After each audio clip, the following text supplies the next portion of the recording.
there might be troubles up at the port.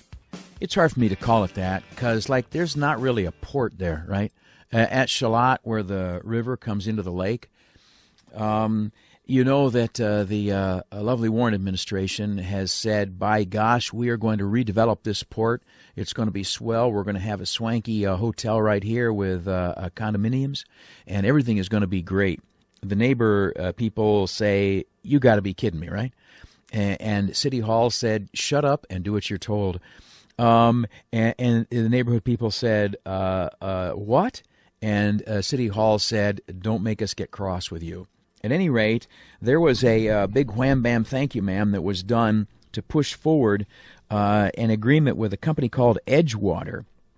Edgewater would be given, in effect, the rights to that big, massive parking lot that used to be up there at Charlotte. And now it will be turned into some kind of fancy schmancy sort of hotel or whatever else like that. The problem is that very quietly, behind the scenes, this project has gone absolutely nowhere, to the extent that the city has had to impose a deadline on Edgewater, its favorite sweetheart developer. This deadline for the end of June is you have to tell us by then who's financing this deal, and you have to present to us by then a site plan, which means that, again, after the cram-down from the Warren administration, this project has gone essentially nowhere. And the big developers brought in from out of state to take our historic area and turned it into their cash cow, supposedly. I mean, because I don't think anybody ever thought that this was ever going to work. I mean, not anybody who works outside City Hall, right? But the deal is that the Edgewater people have moved the location of the proposed building on the plot. They have changed the nature and size of the building, and it is at such a stage that there is no financing lined up.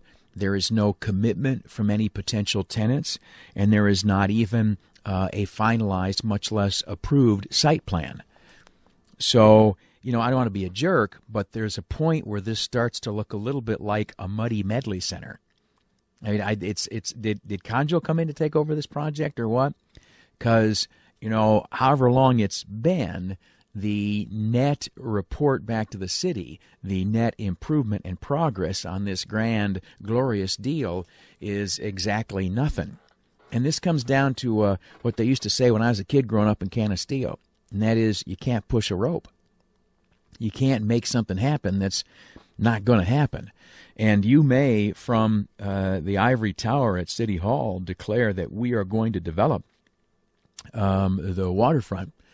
But, you know, if there is not, you know, market demand, as demonstrated by a willingness of financiers to pick up the tab, you just got to wonder if it's going to work.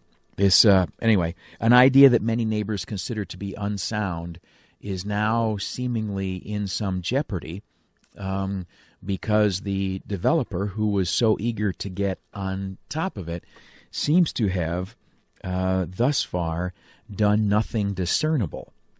And the deadline imposed by the city, of course, raises an interesting question.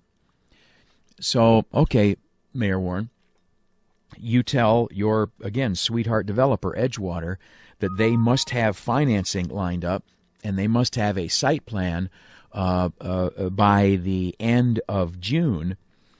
What happens if they don't, right?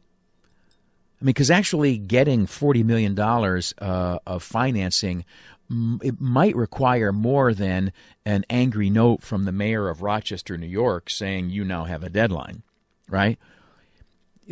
What if these a couple more months pass, as the last many months have passed, and there is no sign of life at your sweetheart development up at Charlotte? What do you do then? Will you, Mayor Warren, on July 1st, say to Edgewater, You have lapsed in your obligations to us. We are now reclaiming the property. We are nullifying and nixing and throwing away your agreement with us. We part company with you. Is that what's going to happen? Is that it?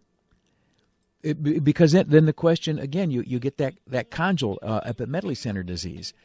The issue then becomes, okay, then who will do it, right?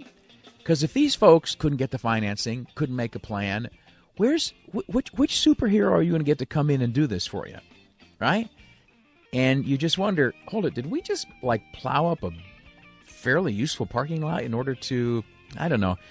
It's so close to where the fast ferry moored. Maybe there's just bad mojo up around that place. At any rate, that grand plan for something seems right now to be in very uncertain status, and we'll know by the 1st of July where things are going or aren't going. News, and then you on News.